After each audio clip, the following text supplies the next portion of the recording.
주님의 이름으로 환영합니다. 일어나서 잠깐 인사하는 시간을 갖도록 하겠습니다. 오셔서 감사합니다. 감사합니다. 우리 다 같이 찬양으로 예배를 시작하겠습니다. 이 세상 험하고 나 비록 약하나.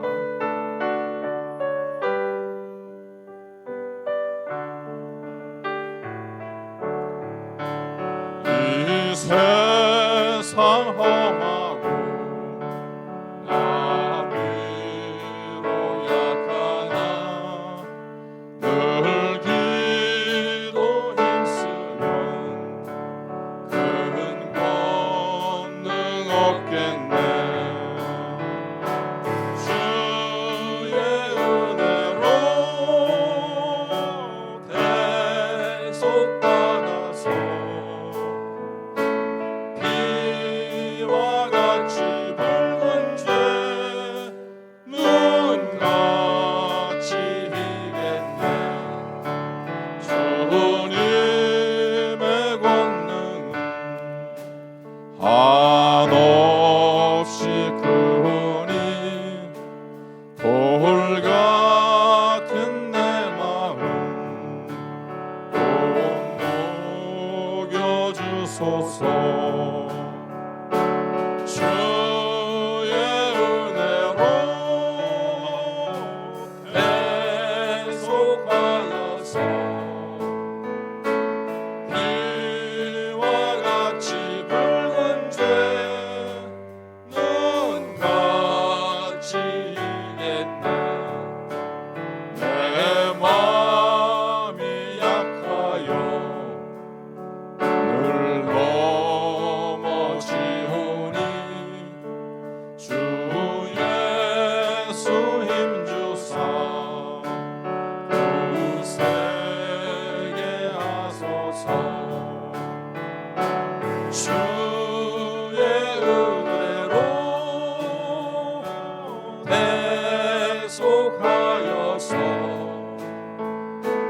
비와 같이 붉은 죄 눈같이 희겠네.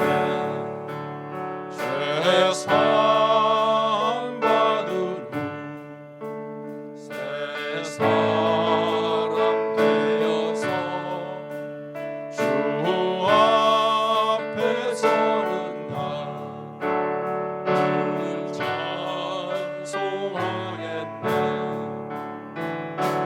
주의 은혜로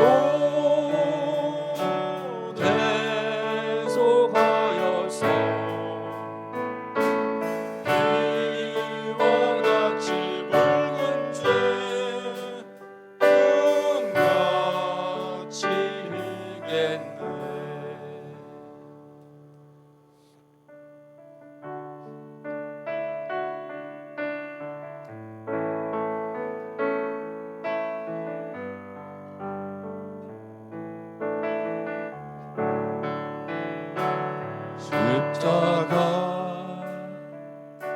십자가 그 위에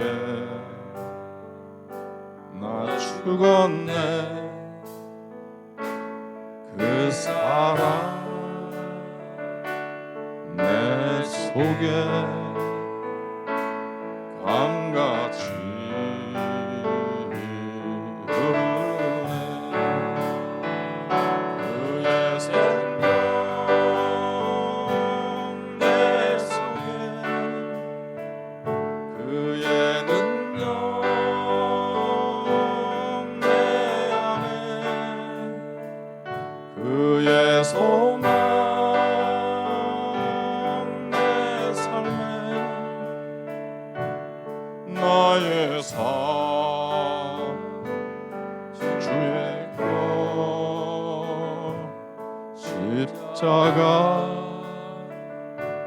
십자가 그 위에 나 죽었네. 그 사랑 내 속에 강같이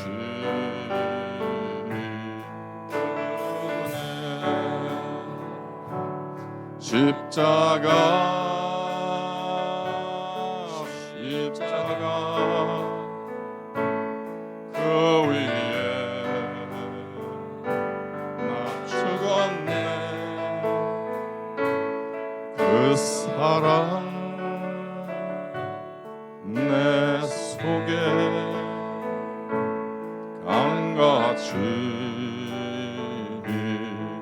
흐르네. 그의 생명 내 속에, 그의 능력 내 안에, 그의 소망 내 삶에, 나의 삶 주의 것 십자가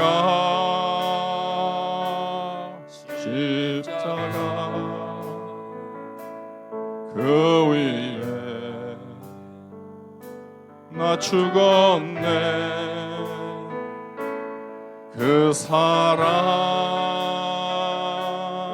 내 속에 강같이 흐르네. 베드로와 요한이 기도하러 올라갈 때 성전 미문에 앉은 안전뱅이가 구걸을 하였습니다. 예수의 이름으로 일어나 걸으라. 이러한 기적이 여러분에도 일어나시기를 기도하며 찬양하겠습니다.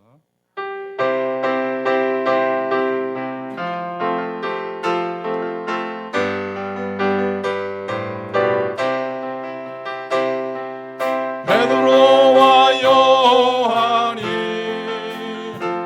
기도하러 올라갈 때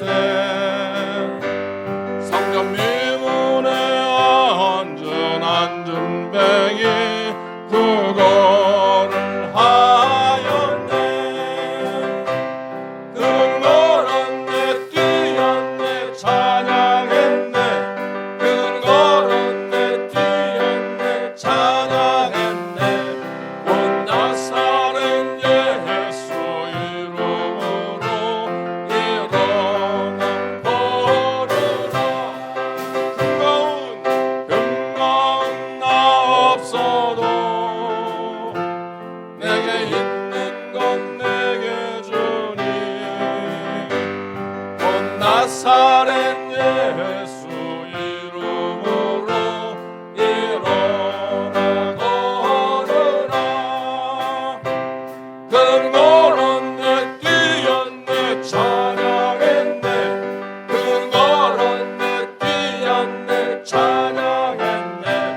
온 나사렛 예수 이름으로 일어나 걸으라. 그는 걸었네, 그는 걸었네, 뛰었네, 찬양했네. 그는 걸었네, 뛰었네, 찬양했네. 온 나사렛 예수 이름으로 일어나 걸으라. 마지막 날에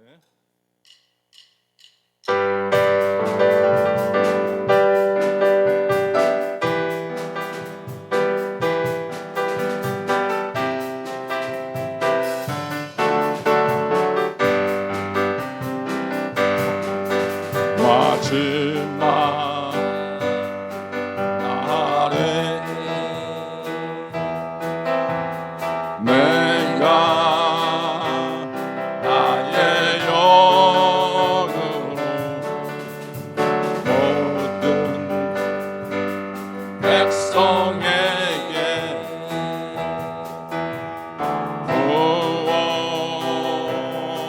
부어주리라. 자녀들은 예언할 것이요 청년들은 환상을 보고 아기들은 꿈을 꾸리라. 주의 영이 임하며 자녀들은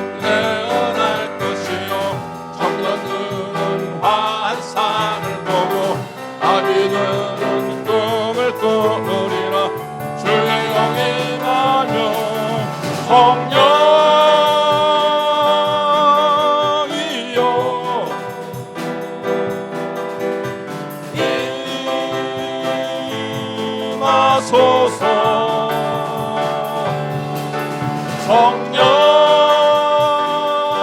성령이여 우리에게 임하소서. 마지막 날에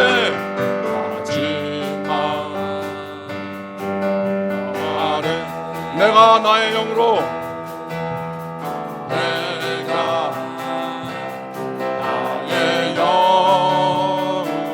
모든 백성에게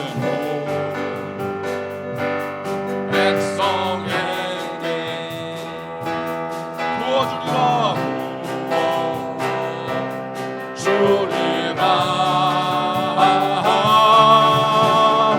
자녀들은 예언한 아멘. 청년들은 환상을 보고 아이들은 꿈을 꾸리라. 주의 영이 임하면 아멘. 자녀들은 예언할 것이요 청년들은 환상을 보고 아이들은 꿈을 꾸리라. 주의 영이 임하면 성령이여 성령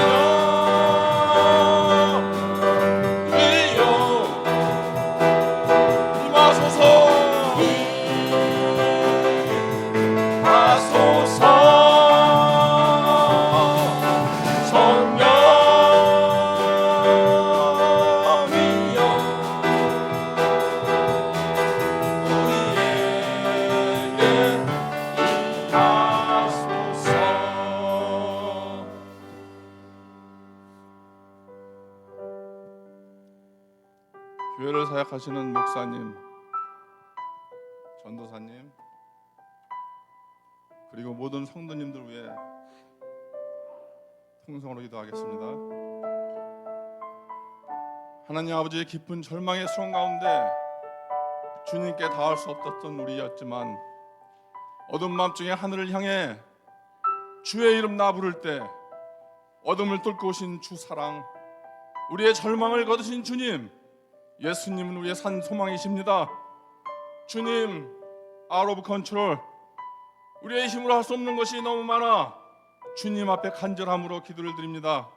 하나님 아버지, 우리의 마음들을 다스려 하나님의 첫사랑을 체험했을 때 그 기쁨으로 다시 시작하게 하여 주시옵소서. 주님께서 간섭해 주셔서 믿음보다 더함이 없음을 깨닫게 하여 주시옵소서. 너도 나도 우리 모두 주님을 향한 한 마음 되게 하여 주시옵소서. 이 모든 말씀 주의 손 받들어 간절히 기도드렸습니다. 아멘.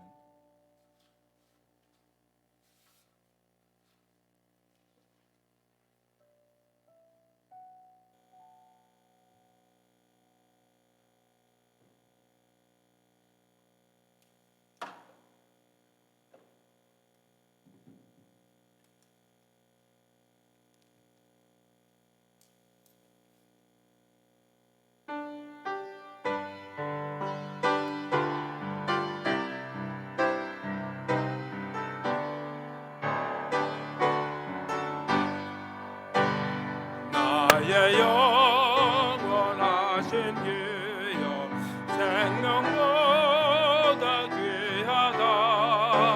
나의 갈 길 다가도록 나와 동행하소서. 주께로 가까이 주께로 가오니 나의 갈 길 나가도록 나와 동행하소서.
외로움 가운데 나의 갈 길 나가도록 나와 동행하소서.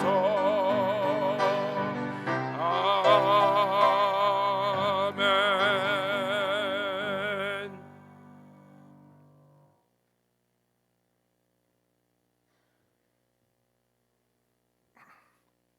다 함께 기도 드리겠습니다.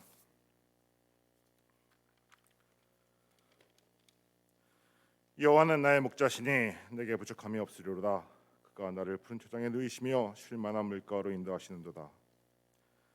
지난 한 주간 우리들의 목자이신 주님의 돌보심과 보호하심으로 우리들의 생명과 산업을 보존케 하시고, 또한 이 귀한 주님의 날, 주님의 전에 혹은 각자의 형편에 따라 각 처소에서 하나님 아버지께 예배를 수 있는 은혜를 허락해 주심을 진심으로 감사드립니다. 지난 한 주간을 돌이켜보면 선한 목자 되신 주님께서 우리를 쉬지 않고 보호하시고 졸지도 않는 눈으로 지켜보아주셨으나, 그 놀라운 주님의 관심과 보호하심에도 불구하고 육신이 약하고 믿음이 적은 저희들은 세상이 주는 여러 유혹과 사탄의 시험에 빠져 이런저런 모양의 많은 잘못과 죄를 지었습니다. 하나님 아버지, 그러한 저희들이 지고 있는 모든 죄짐과 저가를 오늘 주님 앞에 나와 아뢰고 내려놓음으로써 주님의 십자가 보혈의 능력으로 눈처럼 깨끗하게 하여 주시옵소서. 하나님 아버지, 오늘 이 주일 아침 간절히 원하옵기는 저희들 중에는 육신의 연약함과 마음의 상처로 인하여 고통받고 괴로워하는 성도들이 있습니다. 그들의 아프고 연약한 부위를 주님의 피 묻은 손으로 친히 어루만져 주시고, 또한 일일이 그들의 상처받은 심령을 위로하여 주사 영육의 한관함을 속히 회복하게 하여 주시옵소서. 또 여러 가지 어려운 주변의 문제로 인하여 고난과 시험을 받고 있는 성도들이 있습니다. 그들의 눈물의 기도 제목을 들으시고 응답하여 주심으로 그 시험을 이김으로 신앙이 더욱 견고해지는 성숙한 그리스도인이 되게 하여 주시옵소서. 하나님 아버지, 이 시간 저희 교회를 위하여 기도합니다. 여러 가지로 부족하고 필요한 부분을 주님께서는 아시오니 그 필요에 따라 차고 넘치도록 채워주시고, 말씀 속에서 든든하게 서서 붕어하는 가운데 하나님의 나라가 저희 교회를 통하여 나날이 확장되어가는 큰 역사가 이루어질 수 있도록 축복하여 주시옵소서. 이 시간 말씀을 전하시는 목사님 위해 기도합니다. 주님의 말씀을 전하실 때 그 말씀이 하나라도 헛되이 땅에 떨어지지 않게 하여 주시옵고, 오직 예수 이름만을 믿고 살아가는 저희들의 삶의 변화가 생기는 큰 역사가 일어나게 하여 주시옵소서. 목사님께서 주님의 일을 하심에 있어서 조금도 피곤하거나 곤비치 않도록 영역의 영역을 7배나 더하여 주시옵고, 오늘의 예배를 위하여 구석구석에서 수고하신 여러 손길들 주님께서 그들의 수고를 잊지 말고 하늘의 보호와 이 땅의 축복으로 갚아주시옵고, 오늘 이 예배를 온전히 드림으로 주님으로 영광 받으시기를 원하며 이 모든 말씀 주 예수 그리스도의 이름으로 기도드렸습니다.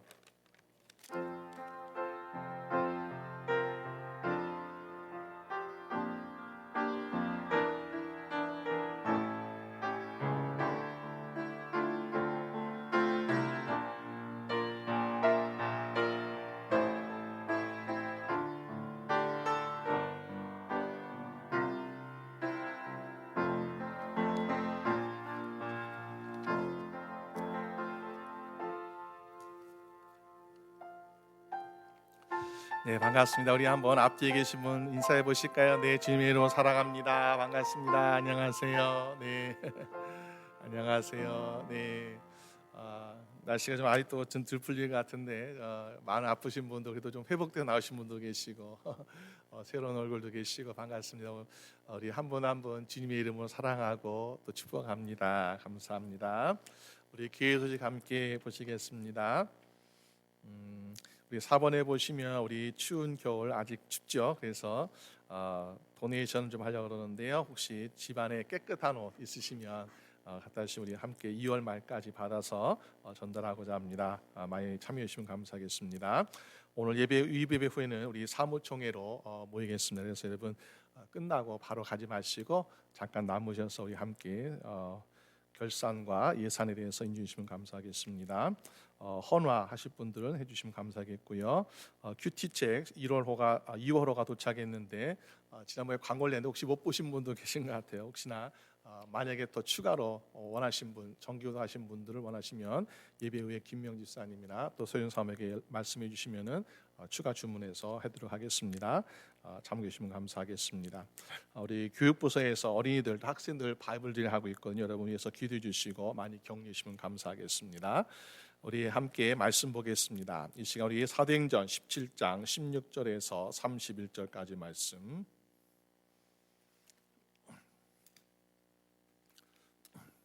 사도행전 17장 16절에서 31절까지 말씀 한 절씩 한 절씩 교독하며 읽도록 하겠습니다. 바울이 아덴에서 저희를 기다리다가 온 성에 우상이 가득한 것을 보고 마음이 분하여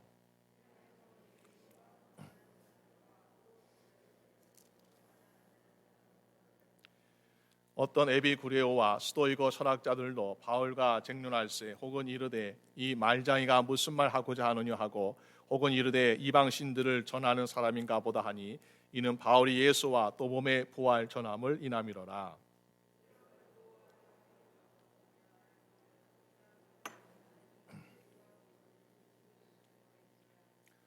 내가 무슨 이상한 것을 우리에게 들려주니 그 무슨 뜻인지 알고자 하노라 하니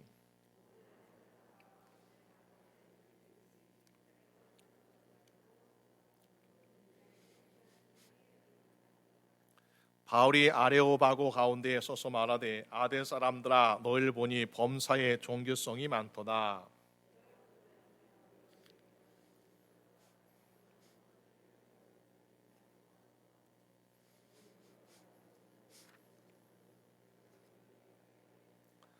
우주와 그 가운데 있는 만유를 지으신 신께서는 천지의 주제신이 손으로 지은 전에 계시 아니하시고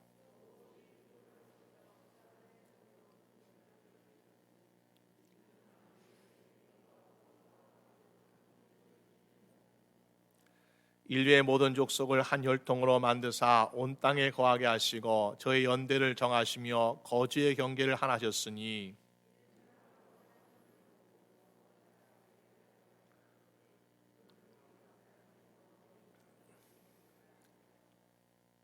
우리가 그를 힘입어 살며 기도하며 있느니라. 너희 신 중에도 어떤 사람들의 말과 같이 우리가 그의 소생이라 하니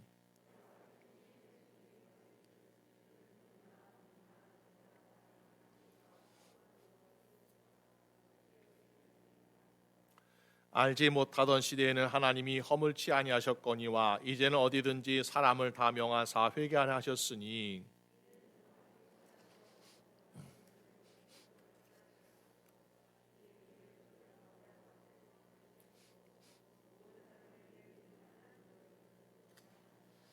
아멘. 네, 감사합니다. 네, 우리 함께 그 말씀 가지고 아덴에서 외치는 바울이라는 제목으로 함께 말씀을 나누고자 합니다. 철학가인 파스칼이 31세에 31에 하나님을 믿게 되었습니다. 오랫동안 방황했어요. 그러면서 하나님 믿었는데 그만 그 후에 한 6년 정도 살다가 그만 그가 하나님 부르심을 받게 되었습니다. 그의 옷 소매 보니까는 작은 소매 주머니 같은 곳에 작은 쪽지가 들어있는데 거기에 이런 글씨가 쓰여 있더라는 것입니다. 내가 믿는 하나님은 아브라함의 하나님, 또 이삭의 하나님, 또 야곱의 하나님. 그러면서 그 하나님은 내가 철학의 대상으로서의 하나님이 아니라 내가 믿는 하나님이다라는 그런 고백을 써놓고 있더라는 것입니다.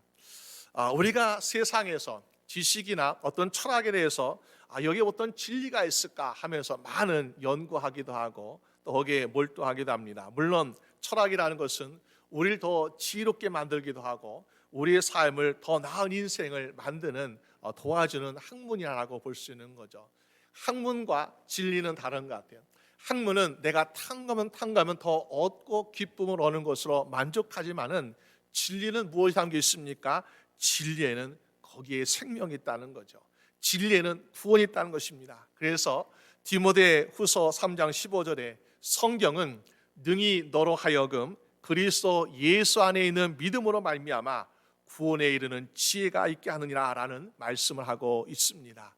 오늘 저희분들 성경 말씀, 이 성경 말씀을 가까이 하고 성경 말씀에서 구원에 이른 지혜를 날마다 발견하시는 저 여러분 되시기를 주님의 이름으로 축원합니다.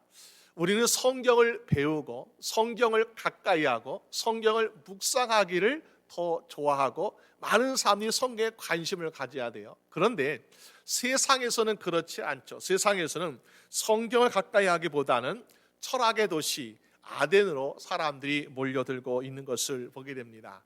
왜 그러 보니까는 기원전 469년에 소크라테스가 이 아테네에서 태어나게 되었고 그의 유명한 제자인 플라톤이 철학을 깊이 연구해 가지고 여기에 아카데미아라는 그런 오늘날 대학에 기원될 수 있는 학교를 여기에 세우기 시작합니다. 그리고 이 학교에 입학했던 아리스토텔레스가 공부하면서 유명한 철학자가 되었어요. 그러니까는 야, 누구든지 나도 좀 철학을 좀 배우고 싶다, 나도 좀 높은 지식과 지성이 되고 싶다 하는 사람은, 젊은이들은 보니까 아덴으로 몰려들고 있더라라는 것입니다.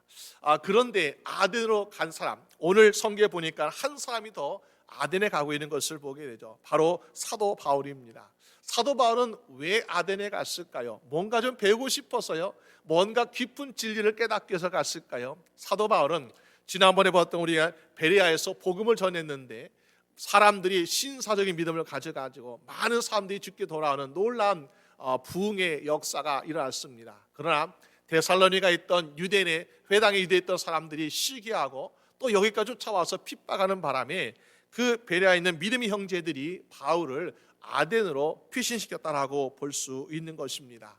아덴에 지금 와 있는데 사도 바울은 함께 선교했던 실라와 그리고 디모데 그리고 그들과 함께 떨어져서 지금 혼자만의 시간을 아덴에서 보내고 있다는 것입니다. 혼자 외롭기도 하고요. 또 이 아덴이라는 거대한 도시에서 이 장벽이 있었기 때문에 그 영적인 장벽 앞에서 사실 걱정도 있었을 것입니다. 그런데 여기에서 그에게 주어진 시간을 헛되이 보내지 아니하고 이 아덴에서 외치고 있는 바울의 모습을 보게 되지 않습니까? 무엇을 외칠까요? 복음을 외치고 있더라는 것입니다. 왜 그랬을까요? 그는 사명자이기 때문에, 선교사이기 때문에, 주님의 종이기 때문에 그는 그 아덴에서 조용히 시간을 보낸 것이 아니라 그는 복음을 외치고 있는 모습을 보여주고 있더라. 그러니까 아마도 주님께서 볼 때 야, 사도 바울아, 너는 참 사도로서 잘하고 있구나 라고 칭찬하지 않겠습니까? 혹시 오늘 우리가 가정에서든지 또 세상에서든지 일터에서든지 우리가 그리스도인으로서 우리가 내야 할 소리를 내고 있고 우리가 해야 할 일을 제대로 하고 있습니까? 오늘 사도 바울처럼 아덴에서 외쳤던 사도 바울처럼 오늘 저들도 우리가 있는 곳곳에서 우리가 주의 그리스도인 제자 성도로서 우리가 외칠 수 있는 여러분 되시기를 주님의 이름으로 축원합니다. 그러면 사도 바울은 아덴에서 무엇 때문에 외치고 있습니까? 먼저는 거룩한 분노가 일어났기 때문에 외치고 있더라라는 것입니다. 제가 어린 시절 생각해 보게 되면요, 초등학교 때에 해마다 매번 이제 소풍을 가게 되는데요, 시골이거든요. 시골이니까는 집에 놀이동산이 있었겠습니까? 없죠. 근데 해마다 소풍 가게 되면요, 한 곳 정해진 곳이 단골로 가는 소풍 장소가 있는데 가까운 지역에 있는 언덕에 있는 절에 가는 것이었습니다. 그래서 절에 도시락 싸들고 가는 거예요, 학교에서. 그런데 가서 이제 학교 선생님들이 야, 이리 모여라, 몇 반 모여라 하면서 모여가지고는 사진을 찍는데 꼭 거대한 석탑, 불상 앞에 가지고 사진 다 찍고 이제 집에 오면은 그 사진 들고서 이제 우리 소풍 다녀왔다 기념을 삼고 있었던 적이 있습니다. 어렸을 때는 잘 몰라서 야, 친구들 가서 도시락도 먹고 높은 산에 올라가니까 좋았지 하면서 그랬는데 점점 자라면서 보니까 똑같은 장소에 가는데 똑같은 불상, 똑같은 석탑 앞에서 사진 찍고 내려오게 되면 마음이 좀 무거워요. 그리고 주일날 교회 가게 되면 어떻습니까? 마음이 무거워서 하나님 뭔가 내가 잘못한 것 같은데 하나님 용서해 주세요 하면서 회개했던 적이 있습니다. 내가 가고 싶어서 내 발로 간 것도 아니었어요. 사진을 찍고 싶어서 내가 찍어달라는 것도 아니었습니다. 그런데 하나님께서 원치 않는 것이기 때문에 내가 그것을 깨닫고 야, 이거 정말 하나님께 회개해야 되겠구나라는 생각이 들었던 적이 있습니다.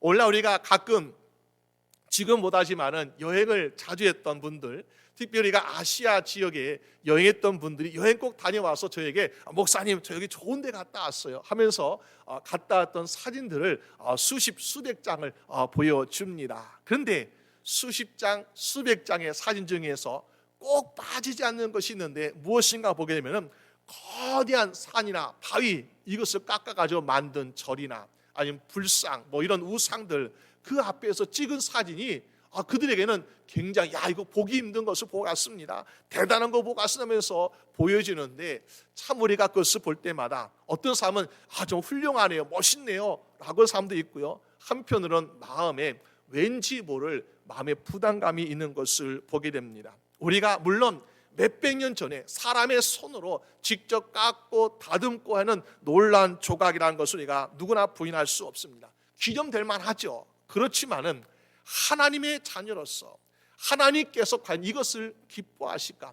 하나님은 말씀으로 세상을 창조하시고 우리의 모든 것을 다스리고 계신데, 그 하나님 앞에서 내가 인간이 만든 그 조각, 그냥 조각이 아니라 우상 앞에서 내가 사진 찍기 좋아하고 이것을 나의 자랑으로 여긴다면은 과연 하나님께서 기뻐하실까라는 생각을 해볼 때도 있습니다. 여러분, 우리의 찬양, 우리의 자랑, 이것은요 우리가 어떤 조각을 자랑하는 것이 아니라 하나님, 우리의 모든 세상을 창조하신 하나님을 찬양하고 영광 돌릴 수 있는 여러분 되시기를 주님의 이름으로 축원합니다. 그것이 하나님께서 기뻐하신 인생 아니겠습니까? 오늘 사도 바울은 또 바울과 이 사도 바울이 함께했던 디모데와 실라가 아직 도착하지 않은 가운데 기다리면서 홀로의 시간을 보내고 있는데, 보니까는 오늘 아덴 시내를 지금 돌아다니고 있다라는 것을 보게 되죠. 그런데 아덴 시내를 돌아다니면서 그는 무엇을 보고 있습니까? 아덴 시내를 돌아다니면서 저는 깜짝 놀라고 있는 바울을 보게 됩니다. 온 성에 무엇이 있다고요? 우상이 가득한 것을 보고, 사도 바울이 아덴 시내를 돌아보니까는 성에 우상이 몇 개가 있는 것이 아니라 가득한 것처럼 느끼고 있다라는 것입니다. 왜 그러나 보니까는 그 도시 중심에 있는 언덕에는 파르테논 신전, 에릭테온 신전, 니키 신전 등 여러 신전들과 또 도시를 향해 바라보는 많은 우상들이 서 있는 모습 보면서 정말 이것은 우상이 가득한 도시구나라는 생각을 하고 있더라는 것입니다. 아덴의 사람들은 뭐라고 생각하겠습니까? 이거는 우리의 자랑입니다. 우리의 긍지입니다. 이렇게 거대한 우상이 있는 거 우리의 자랑이에요. 이런 놀라운 신전이 있는 거 우리의 자랑이다 하면서 아마 그들은 그것을 자랑거리로 삼고 있지 않았겠습니까? 그러나 사도 바울은 그들의 화려함과 그들의 자랑 속에서 무엇을 바라보고 있습니까? 여기에 멸망당할 사람들, 영원한 심판 가운데 있을 사람들을 바라보면서 그들을 잘못된 길로 인도하고 있는 우상 숭배자들과 거짓 제상들을 향해서 지금 거룩한 분노를 느끼고 있다는 사실입니다. 우리가 세상을 바라볼 때 우리도 그래야 하지 않겠습니까? 우리는 나는 그리스도인다라고 생각하는데, 그리스도인은 어떤 것이 정말 그리스도인다운 삶이겠습니까?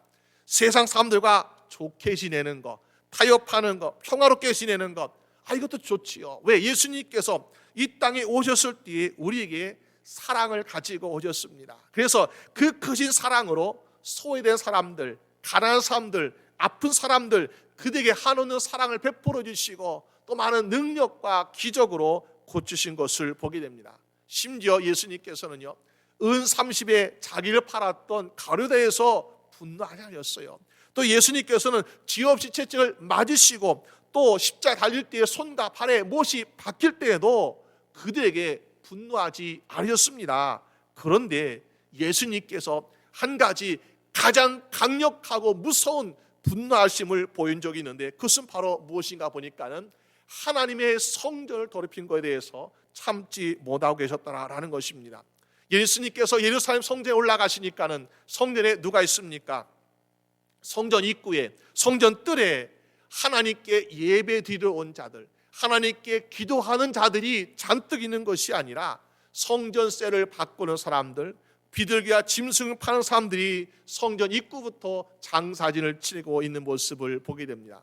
근데 예수님께 그것을 말씀하시고, 너희는 성전을 더럽혔다 하시면서 그걸 책망하시고 분노하시는 것입니다. 물론 그 성전 앞에 있는 짐승들 더럽고 냄새 나겠죠. 그런데 그것 때문에 예수님께서 성전을 더럽혔다고 말씀하고 계실까요? 그 성전에서 팔고 있는 비둘기 가격이 얼마인지 생각해 보면 우리는 상상할 수 없어요. 왜? 보통 시장에서 파는 비둘기가 만약 1불이다 그러면은 그 성전에서 파는 비둘기는 80불이에요. 80배나 되는 높은 가격을 주고서라도 비둘기를 사야 돼요. 왜냐하면 성전에서 사는 것이 아니라 밖에서 내가 키워온 거, 밖에서 사온 거는 이거 흠이 있습니다, 점이 있습니다 하면서 받지 못하게 합니다. 그러면서 이 성전 안에서 파는 비둘기만이 온전한 제물 될 수 있다. 그러니까는 제사 드리러 온 사람들은 여기서 살 수밖에 없는 거야. 이렇게 비싸게 사기 같은 거짓한 이것을 가지고 사서 제물 드리게 되는데, 그것을 파는 사람들은 그것을 가지고 또 성전에 있는 관리하는 사람들이나 제사장자 레위인들에게 뇌물로 바치고 있으니까 결국에는 보니까 예배 드리러 온 사람이 자리가 없어 예배 드리지 못하고 기도드릴 사람이 와서 기도하지 못하는 안타까운 현실이 되고 있더라라는 것입니다. 그렇게 예수님께서 이것을 보시고 참지 못하는 거예요. 물론 성전 앞에 여러 가지 짐승 때문에 더러워진 것도 있지만은 성전을 하나님의 말씀으로 다스리는 것이 아니라 성전을 강대 소굴로 만들겠다 하시면서 분하며 내어쫓는 예수님을 보여주고 계시라라는 것입니다. 여러분, 우리가 주의 자녀다, 내가 예수 그리스도 믿는 그리스도라고 이야기할 때 우리는 때로는 억울해도 참을 때가 있고 또 화를 참을 때가 있습니다. 그러면서 인내해야 된다, 피스메이커 된다라고 우리는 생각하고 있습니다. 그러나 우리가 하나님 아버지의 자녀라고 생각할 때 물론 세상에 대해서는 때로는 피스메이커이지만은 그러나 하나님의 자녀로서 하나님 아버지의 집이 그렇게 더럽혀지고 그렇게 사악해지는 것을 우리가 참고 있다면은 과연 저 여러분들이 하나님의 자녀라고 말할 수 있겠습니까? 하나님 아버지 앞에 하나님 아버지 이 집을 내가 그렇게 가만히 두고 보는 거 하나님께서 기뻐하십니까? 우리가 모를 수 있겠습니까? 그럴 수 없다는 것입니다. 하나님 아버지의 집을 거룩히 지키는 것은 예배할 자들이 예배드릴 수 있고 기도하는 자들이 기도드릴 수 있는 곳으로 만드는 것이 하나님 아버지를 믿는 자녀들의 모습인 줄로 믿습니다. 오늘 사도 바울은 뭐라고 얘기합니까? 데살로니가에서 복음을 전할 때도 베레아에서 복음을 전할 때도 도착하자마자 회당에서 복음을 전하고 가르친 것을 보게 돼요. 그런데 오늘 아덴에서는 원래부터 복음을 전하는 목적이 아니라 피신하고 있었기 때문에 혼자 신라와 디모데를 기다리면서 시내 구경하는 것이 첫 번째 목적이었던 것을 보게 됩니다. 그런데 다니면 다닐수록 구경하면 구경할수록 무엇이 마음에 듭니까? 우상들을 보면서 마음에 분노가 일어나는데 이 분노를 어디에서 먼저 표출할 것인가 보니까는 안타까운 것이 여기에는 보니까 회당이 없어서 믿는 사람이 없어 우상이 가득할 수밖에 없어 라고 생각했는데 보니까는 여기에도 회당이 있더라는 것입니다. 무슨 말입니까? 회당이 있다는 것은 하나님 말씀을 알고 하나님 믿는 사람들이 있다는, 그래서 거기 보니까는 유대인들과 경건한 사람들이 회당이 있었다고 성경 말하고 있잖아요. 근데 사도 바울이 보니까 이 아데나 성이 온 우상으로 가득하게 되어 있는 이 모습 보면서 과연 회당 안에 있는 사람들은 무엇을 하였길래 이것을 방관하고 있는 것인가? 우리가 하나님의 자녀고 하나님 백성으로 살아간다면 빛과 소금의 역할을 해야 이들에게 우상은 거짓이다, 우상은 험한 거라는 것을 말할 수 있어야 되는데 과연 회당에서 예배드리는 사람들, 회당에서 하나님의 말씀을 알고 믿는 사람들은 어떤 생각을 가지고 있을까 하면서 회당을 찾아가고 있는 모습을 보게 됩니다. 그런데 오늘 사도 바울은 회당에 들어가서 어떤 모습을 보여주고 있습니까? 회당에 있는 사람들에게 당신들 참 믿음 지키느라고 참 수고했습니다, 당신들 이 세상과 맞서 싸우면서 사느라고 참 정말 당신 대단하면서 내가 기도했으나 하면서 그들을 칭찬하고 있습니까? 아니죠. 보니까는 그들과 함께 변론하고 있다라고 이야기하고 있습니다. 이것이 무슨 이야기겠습니까? 그들도 이 세상과 타협하며 살아가고 있다는 것입니다. 아마도 그들과 이런 이야기하고 있지 않았을까요? 사도 바울, 당신 누구인데 우리에게 그런 이야기하고 있습니까? 여기는 우리가 살아가고 있는 도시입니다. 우리는 여기 있는 사람들과 비즈니스해야 되고 이 사람들과 매일 만나서 교제해야 되고 우리가 섬기는 그들이 섬기는 우상에 대해서 만약에 우리가 당신이 섬기는 우상 잘못된 것입니다, 거짓입니다라고 말한다면은 우리가 이 도시에서 앞으로 어떻게 살아가겠습니까? 라는 그런 마음들을 가지고 있었기 때문에 사도 바울은 그들과 변론하고 있다라고 이야기하고 있습니다. 여러분, 우리도 이런 유혹이 때로 있지 않습니까? 우리가 세상의 사람들과 교제하고 세상의 사람들과 빚이 있어야 됩니다. 그런데 만약에 그들이 다른 우상을 섬기는 사람이라든지 다른 종교를 가진 사람들을 만났을 때 우리는 이들처럼 마치 하나님에 대해서는 마치 벙어리가 된 것처럼 아무 말도 하지 못할 때가 있을 때, 야, 정말 나는 아덴의 회당에 있는 유대인들과 소위 경건하다고 하는 사람들과는 우리가 얼마나 다를까? 우리도 마찬가지로 그들의 어떤 우상 섬기는 것을 우리가 함께 타협하고 있는 것은 아닌가라는 것을 바라볼 수 있지 않겠습니까? 여러분, 과연 우리가 그러면서 나는 하나님의 자녀입니다 라고 우리가 당당하게 말한다는 것이 얼마나 위선된 모습인가라는 것을 보게 되지 않습니까? 그래서 사도 바울은 어떡합니까? 거기에 있는 회당에 있는 유대인들에게 말하기를 당신들 지금 무엇하고 있습니까? 우리는 주의 말씀, 하나님의 말씀을 가지고 세상을 변화시켜야 되는데 그렇지 못하고 그들과 타협하고 있고 그들 믿는 우상을 대해서 우리는 무관심하게 아무런 말도 하지 않고 있다면 결국 우리 신앙도 무너질 수밖에 없습니다라는 것을 이야기하고 있지 않습니까? 우리가 세상에 대해서 무조건 비난하는 것이 아니에요. 세상에 대해서 옳은 것은 옳은 것이고 잘못된 것은 잘못된 것이다라고 말할 수 있는 여러분 되시기를 주님의 이름으로 축원합니다. 그것을 우리에게 사명을 주시는데 어떻게 해요? 우리 마음속에 거룩한 분노함이 일어날 수 있어야 되는 것이죠. 거룩한 분노함이 없는 사람은 괜찮아. 내가 이 사람 아는 사람이야. 세상 사람, 이 사람 나와 친하게 지내야 돼. 이 사람과 관계 좋아야 돼 하면서 그들 눈치를 보면서 우리가 할 말을 하지 못하고 나의 믿음, 나의 신앙까지도 점점 죽어가고 있다면 우리는 몸만 잘 되는 것이 아니라 영혼이 죽어가는 인생이 될 수밖에 없다라는 것입니다. 오늘 오늘 사도 바울 마음속에 성령님께서 거룩한 분노함을 일으키신 것처럼 오늘 주의 성도 여러분들도 우리가 날마다 우리 마음 심령 속에 거룩한 분노함이 있어가지고 그들 비난하는 것이 아니요 그들을 불쌍히 여길 수 있는 마음을 달라고 간구하시는 여러분 되시기 바랍니다. 그들이 왜 우리가 거룩한 분노함을 가져야 되냐?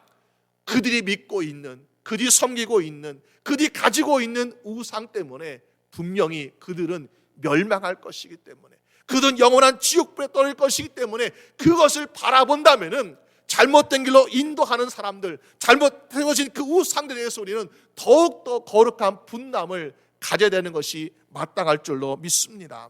그래서 오늘 여러분들이 이 세상에 대해서 올라 살아가 우리 세상에도 얼마나 많은 우상이 있는지요. 나라에, 땅에, 학교에 여러 곳곳에 우리가 알고 있는 우상의 흔적들, 우상을 섬기고자 하는 그런 노력들 얼마나 많이 있습니까? 거기에 대해서 침묵만 하는 것이 아니라 우리가 할 수 있는 위치에서 우리가 해야 될 사명을 다하면서 정말 우리가 세상을 향해 우리가 정말 진리는 진리이고 아닌 것은 아닌 것이라고 말할 수 있는 여러분 되시기를 주님의 이름으로 축원합니다.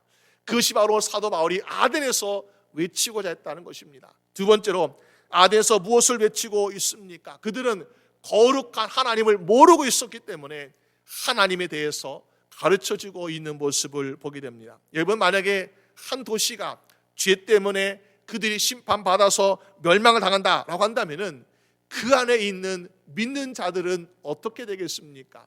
우리가 니느웨 성을 보게 되면요, 하나님께 선지자 요나를 보내셔가지고 40일 지나면 멸망하리라 라고 하나님께 경고하셨잖아요. 근데 그들은 우상을 섬기는 사람이었어요, 불신자들. 그런데 요나가 전한 하나님의 말씀 듣고 어떻게 했습니까? 모든 왕과 신하와 백성들과 짐승들까지 금식하고 회개하고 죄를 뒤집어 쓰고 그 하나님께 은혜 베푸사 그 성의 멸망을 유보하신 것을 보게 됩니다.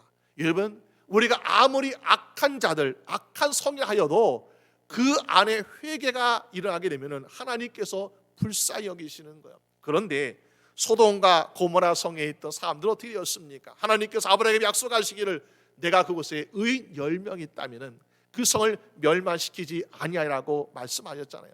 근데 의인 10명이 없어. 결국 소돔과 고모라 성은 멸망당할 수밖에 없었습니다.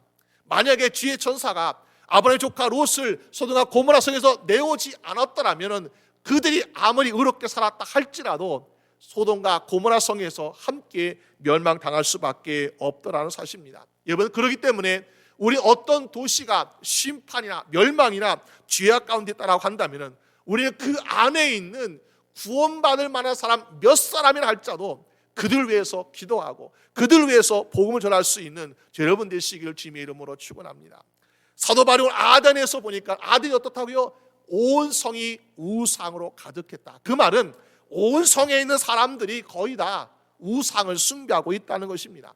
누가 보더라도 야, 이 성은, 이 도시는 우상으로 가득한 도시야, 다 멸망받을 수밖에 없어 라고 생각하는 그런 곳이었는데 무모한 거죠. 그런데 광야에 외쳤던 침례 요한처럼 사도 바울은 그 현장을 향해서, 그 도시를 향해서 하나님의 말씀 복음을 외치고 있는 모습 보게 되지 않습니까? 여러분, 어떤 청년이 바닷가에 아침에 산책하고 있는데 해변가의 모래에 보니까 수많은 불가사들이 거기에 널려 있는 것을 보게 됩니다. 물이 지금 막 빠져나가고 있는, 들어온 때가 아니라 빠져나가고 있으니까는 이 불가사리들은 이제 뜨거운 햇볕에 놓이게 되면은 다 말라 죽을 수밖에 없는 그런 상황이었습니다. 그때 어떤 할아버지가 불가사리들을 하나씩 주시면서 저 바다로 던지는 모습을 보게 됩니다. 나이가 지극히 많으신 노인이었는데 참 불쌍해 보이고 힘들어 보이는 것. 이 청년이 할아버지에게 무슨 하나님, 할아버지, 이렇게 힘들게 뭐 이렇게 불가사를 던지십니까? 이거 곧 있으면 다 말라 죽을 텐데 라고 이야기하니까는 이 할아버지가 이러니 하고 있습니다. 여기에 있는 수만 마리의 불가사리를 내가 다 구할 수는 없지만은 지금 바다로 들어가는 이 던져지는 이 불가사리에게는 생사가 걸린 문제다라고 하면서 끝까지 바닷속에 하나씩 던지고 있더라는 것입니다. 오늘 우리가 세상의 모든 삶을 다 주님께로 인도할 수 있겠습니까? 그럴 수 없죠. 사도 바울이 아무리 외친다고 해서 여기에는 수많은 아덴 사람들이 다 구원받을 수 있겠습니까? 그러면 할렐루야죠. 그러나 그렇지 못할지라도 우리는 무엇을 해야 된다고요? 아덴 사람에게 외쳤던 것처럼 우리가 세상을 향해서 복음을 외치고 뜨겁게 믿음으로 나가는 여러분 되시기를 주님의 이름으로 축원합니다. 우리 옛날에는 참으로 좋았어요. 왜? 예수 천당 불신지요 막 외쳐도 예수 믿으세요 라고 권고만 해도 많은 사람들이 죽게 나오는 모습을 보게 되었습니다. 그러나 요즘 어떻습니까? 요즘은 전도지를 나눠주어도 받지 않아요. 아무리 예수를 믿으세요라고 이야기하고 외쳐도 사람들은 귀를 기울여 듣지 않는 것을 보게 됩니다. 그럴지라도 우리가 해야 될 사명은 무엇이라고요? 사도 바울이 아덴에서 외쳤던 것처럼 우리는 예수 그리스도의 죽으심과 부활하심을 증거할 수 있는 여러분 되시기를 주님의 이름으로 축원합니다. 왜 그렇습니까? 디모데전서 2장 4절 말씀하기를 하나님은 모든 사람이 구원을 받으며 진리를 아는 데 이르기를 원하시느니라. 여러분, 하나님이 어떻다고요? 원하신다는 거예요. 나의 아버지가 원하시는 것이 모든 사람이 구원받고 진리를 알기를 원하신다는 것입니다. 우리가 인생 살아가면서 내가 원하는 인생을 살아간 인생 얼마나 많습니까? 저도 그러고 여러분도 그러고 우리는 내가 원하는 인생을 막 살고 싶어요. 그런데 정말로 하나님의 자녀는 하나님이 원하시는 것을 살아가는 여러분 되시기를 주님의 이름으로 축원합니다. 하나님 원하시는 것이 뭐라고요? 모든 사람이 진리를 알기 원한다는 거예요. 그러기 위해서는 그 사람들에게 우리가 진리를 가르치고 진리를 전해야만이, 그래야만이 그들이 알고 주님께 돌아올 수 있지 않겠습니까? 우린 때때로 내가 원하는 것만 주장하고 있고 내가 원하는 것만 기도하고 있고 내가 원하는 것만 하고자 하는 마음이 있지만은 정말 우리가 주위에 살아가는 자녀라고 말할 수 있다면 우리는 하나님이 원하시는 그 전도, 그 선교할 수 있는 여러분 되시기를 주님의 이름으로 축원합니다. 그래서 사도 바울은 어디 갔다고요? 먼저 회당에 있는 사람들이 가서 복음을 전했어요. 이미 지금 세상과 타협하고 있는 사람들, 우상에 대해서 심각하게 생각하지 않는 사람들, 그 사람들에게 우리가 알아야 될 것은 바로 하나님의 마음을 알아갑시다. 하나님께서 우리가 세상에 대해서 무관심하고 있고 저 우상에서 섬기는 말미암아 멸망당한 사람들, 주간 영혼들 바라보고 있는 거, 이거 하나님께서 원치 않으십니다. 하나님 원하시는 것은 그들이 깨닫고 주님께 돌아오는 거, 이거 원하신다면서 먼저 회당의 사람들과 함께 변론하고 있고 그 다음에 길거리 나가서 또 시장에 나가서 만난 사람들마다 예수 그리스도의 죽으심과 부활, 하나님을 전하면서 그는 그들에게 말씀을 전하고 있더라는 것입니다. 사도 바울은 지금 이 홀로 있는 시간, 어떻게 보면 두려운 시간이죠. 어떻게 보면 혼자 있기 때문에 외로운 시간입니다. 그렇지만은 이 시간을 어떻게 하고 있습니까? 디모데후서 4장 2절 말씀처럼 너는 말씀을 전파하라. 때를 어떤지 못 어떤지 항상 힘쓰라. 이 말씀처럼 사도 바울은 기회를 함부로 버리지 않고 있더라는 것입니다. 이 기회를 하나님께서 내가 이 사람들에게 복음을 전하라고 주신 시간이구나, 기회구나, 그러면서 말씀을 전하고 만난 사람마다 전하는 그런 모습을 보여주고 있지 않습니까? 혹시 오늘 우리가 인생을 살아가면서 우리는 수많은 사람들을 만나게 되잖아요. 수많은 사람들을 만나게 되는데 때로는 저 사람은 내가 말씀을 전해야지 라고 하는 사람도 있고요. 어떤 사람은 저 사람 내가 말씀 전해야 좀 두려워, 걱정돼 하면서 우린 피할 때가 있는 것을 보게 돼요. 저 사람은 내가 말하면 분명히 예수 믿는 거에 조금 반응을 보일 거야 하는 사람도 우리는 어떻습니까? 그래, 이때 하면서 말씀을 전하는 사람도 있잖아요. 그런데 때로는요, 저 사람은 말씀을 저도 분명히 안 들을 거야. 저 사람은 너무나 강력한 그런 어떤 이단이라든지 어떤 다른 신앙 가지고 있는 사람들, 불신앙 가지고 있는 사람들, 그런 사람들 볼 때마다 저 사람에게 말을 전한다는 것은 헛수고야 하면서 우리는 미리 기겁하고 미리 포기할 때가 얼마나 많이 있습니까? 그런데 우리가 모르는 거야. 왜? 그 심령이 하나님께서 우리에게 주신 심령인지 우린 모르지 않습니까? 그러니까 우린 기회 되는 데마다 만날 때마다 우리가 주신 그 마음의 심령에 감동하심으로 주 예수 그리스도를 증거하며 하나님께서 어떻게 구원하실 것인지 라는 것을 우리가 증거하여서 주님께로 인도할 수 있는 여러분 되시기를 주님의 이름으로 축원합니다. 오늘 사도 바울 18절 말씀 보니까 그 심령으로 에바구레와 또 스토이고 철학자들 만나고 있습니다. 그 당시에 굉장히 똑똑한 사람들, 지성 있는 사람들, 그런 사람들 만나고 있는데 보니까 어떻게 하고 있습니까? 이 에바구레 사람들은 에피쿠로스 학파인데 이들은 인생은 이미 우리가 언제 죽을지 몰라. 그러니까 먹고 마시며 즐겁자 하면서 인생의 즐거운 쾌락을 위해서 살아가는 사람들이 바로 그런 철학을 가지고 있는 사람들이죠. 스토이고는 스토학파인데 이런 우리가 똑똑해야 돼. 이 성이 중요해. 그러면서 그들은 지식적으로 살아가는 사람들이 바로 스토아 학파의 철학인 사람들인 것을 보게 됩니다. 이들은 정말 하나님을 믿지 아니하고 그들 인간의 삶을 더 중요하게 생각하는 사람들입니다. 왜 이렇게 되었을까? 두 가지 이유가 있는 것을 보게 돼요. 첫 번째 보니까는 정말로 신이 누구인지를 알지 못하기 때문에 그런 삶을 살고 있더라라는 것입니다. 23절 말씀 보니까는 그들은 알지 못하는 신에게 제단을 쌓고 그리고 제사를 드리고 있다. 알지 못하는 신에게. 여러분, 우리가 나의 인생을 다 바쳐서 내가 사나 죽으나 영광을 돌리고자 하는 신이 내가 모르는 신이다. 그럼 어떻습니까? 이건 정말 참된 믿음이라고 볼 수 없는 거예요. 아니, 내가 누구 신인지 알고 그 신을 위해서 살기도 하고 죽기도 하고 헌신하기도 해야 되는데 그것이 아니라 제사를 드리긴 드리는데 알지 못한 신에게 제사를 드린다. 그의 믿음이 과연 진짜일까 가짜일까? 여러분, 가짜이지 않겠습니까?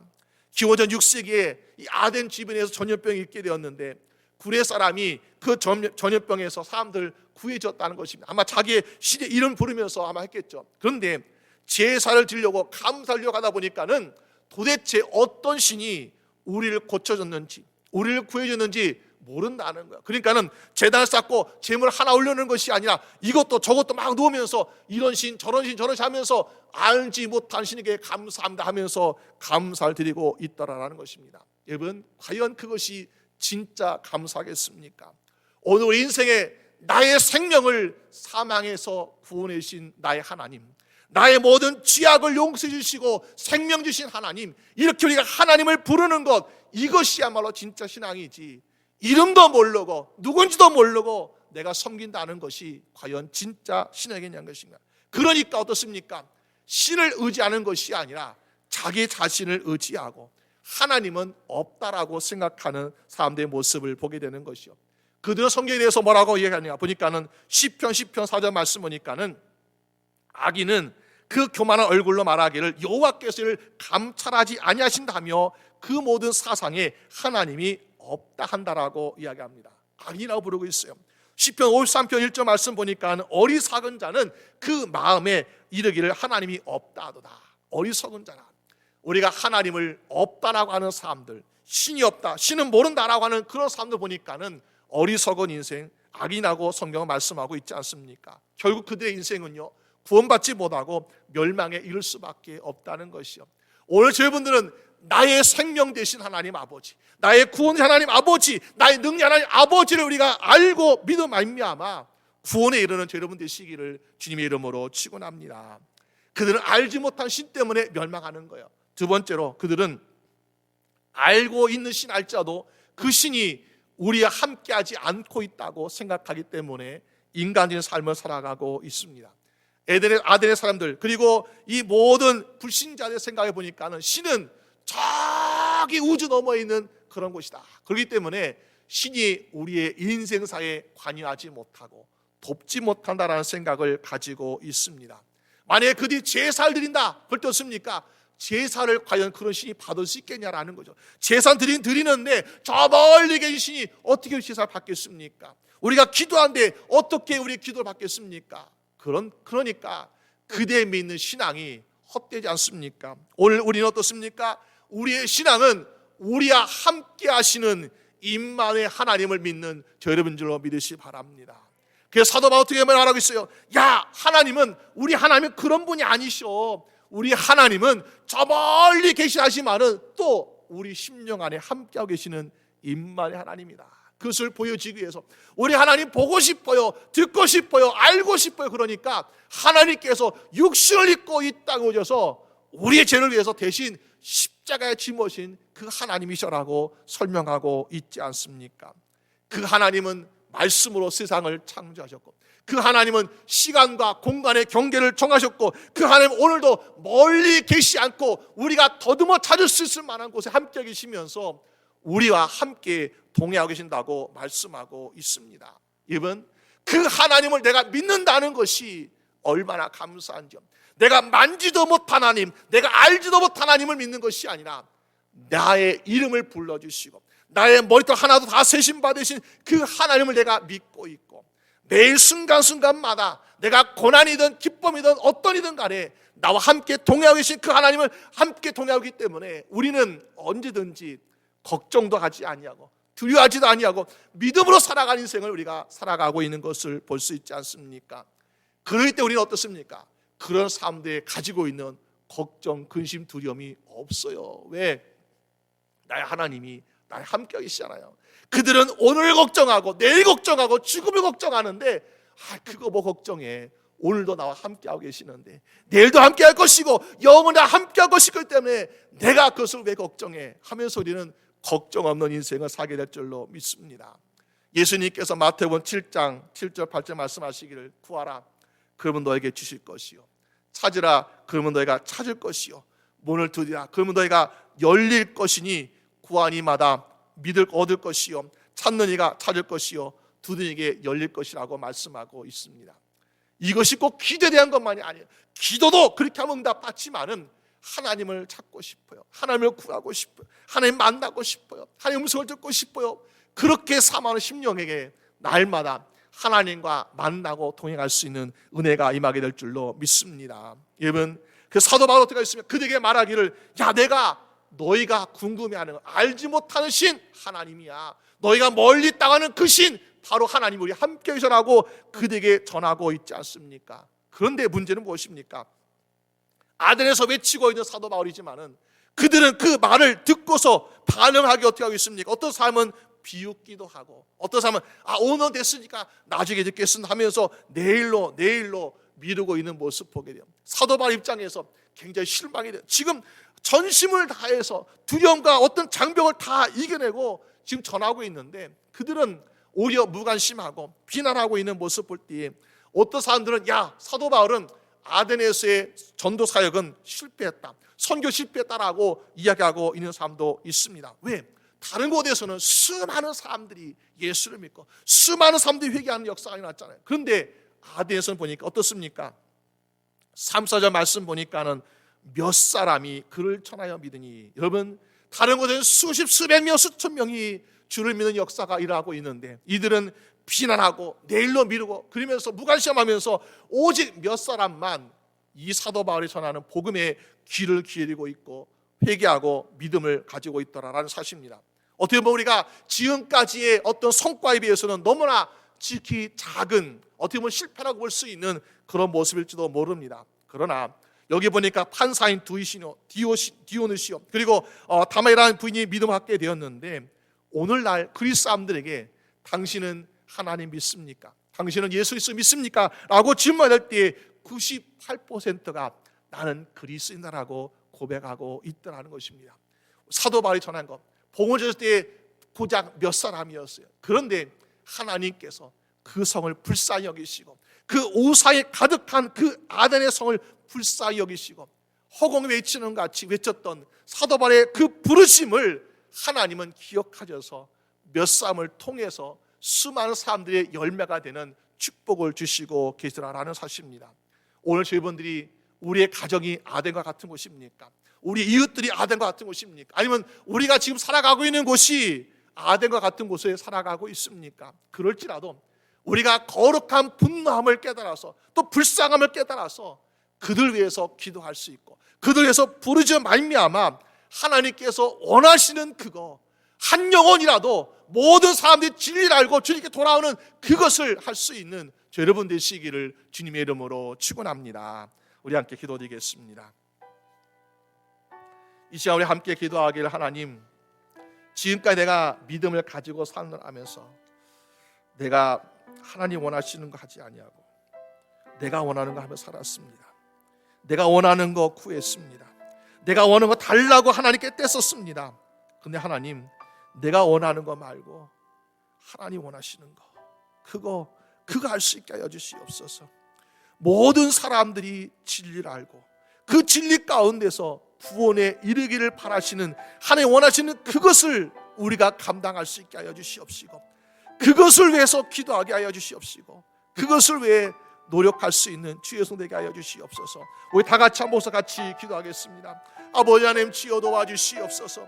주께서 바라시는 주의 살아가는 주의 성도들, 아버지, 내가 이 세상에 살아가면서 내가 아덴과 같은 사람들과 함께 타협하는 것만이 내 인생의 유일이라고 생각했던 내 생각을 쥐어 무너지게 하여 주시옵시고, 아버지, 내가 진리를 알고 진리를 깨달았으니 진리를 전할 수 있는 자가 되게 하여 주시길 원합니다.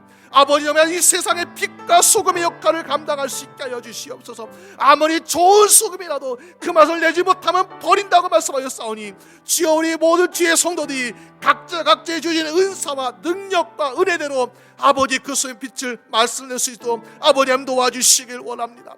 주여, 아버지, 우리 인생을 불쌍히 여주시옵시고, 주여, 우리가 정말 주님이 원하시는 그것을 감당할 수 있는 인생 되게 하여 주시옵소서. 아버지 하나님께서 불쌍히 여겨주시옵시고, 아버지, 내 사랑하는 가족들 가운데, 내 사랑하는 이웃들 가운데 아덴과 같은 그의 선심령이 있습니까? 주님 아버지, 그들을 불쌍히 여기사 아버지 한 영혼이라도 멸망에 이르지 않냐고 구원에 이를 수 있도록 주님께서 도와주시옵시고, 아버지, 그것을 위해서 전심으로 우리가 나갈 수 있도록 아버지 도와주시옵소서. 아버지 하나님, 불쌍히 여겨주시길 원합니다. 아버지 하나님, 아버지 감사합니다. 주님께 사랑하시는 우리 사랑하는 모든 주의 성도들, 하나님의 은혜 가운데, 하나님의 사랑 가운데 살아가고 있음에 감사드립니다. 우리가 때로는 홀로 아덴에 있었던 사도 바울처럼 우리가 만나는 사람, 우리가 있는 환경 가운데서 우리는 좀 더 편하고 싶고, 좀 더 유익을 얻고 싶고, 좀 더 우리 삶에 안정되기 위해서 타협하고자 하는 유혹이 우리에게 있습니다. 주님, 이 모든 유혹을 뿌리칠 수 있게 하여 주시옵시고, 우리에게 주신 은혜를, 우리 주신 말씀을 우리가 믿고 깨닫고 전할 수 있는 자가 되게 하여 주시옵소서. 우리가 참된 진리를 알고 진리 가운데 살아가게 하시고 진리를 전할 수 있게 하여 주시옵소서. 아버지, 내 옆에 있는 사람들, 내 주변에 있는 사람들, 아직도 아덴 가운데 있는 사람들처럼 아버지, 그들은 잘났고 그들은 똑똑하고 그들은 행복하다고 말하고 있지만은, 그러나 그 이면에는 하나님의 심판이 있음을 깨닫게 하여 주시옵시고, 우리가 그들을 불쌍히 여기며 말미암아 모든 사람이 진리 가운데서 구원에 이르기를 원하시는, 하나님 원하시는 그것을 감당할 수 있는 주의 성도 되게 하여 주시옵소서. 감사드리옵고 우리 주 예수 그리스도의 이름으로 기도드립니다. 아멘. 우리 함께 앉아서 함께 찬양 부르시겠습니다.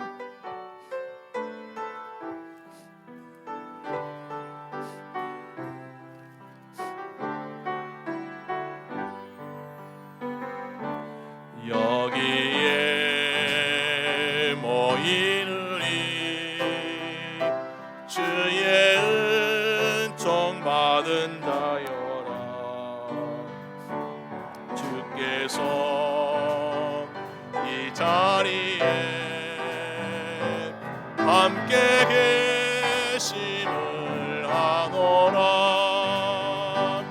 언제나 주님만을 찬양하며 따라가리니 시험을 당할 때도 함께 계심을 믿노라.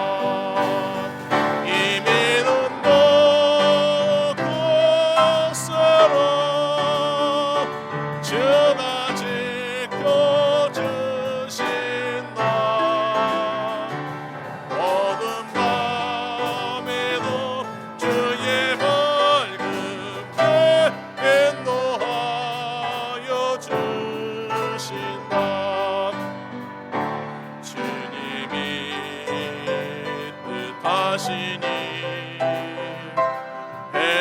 헤아리기 어렵더라도 언제나 주 뜻 아래 내가 예수를 아노라. 사랑과 말씀들이 나를 새롭게 하니 때로는 넘어져도 죄의 승리를 믿노라. 이 믿음도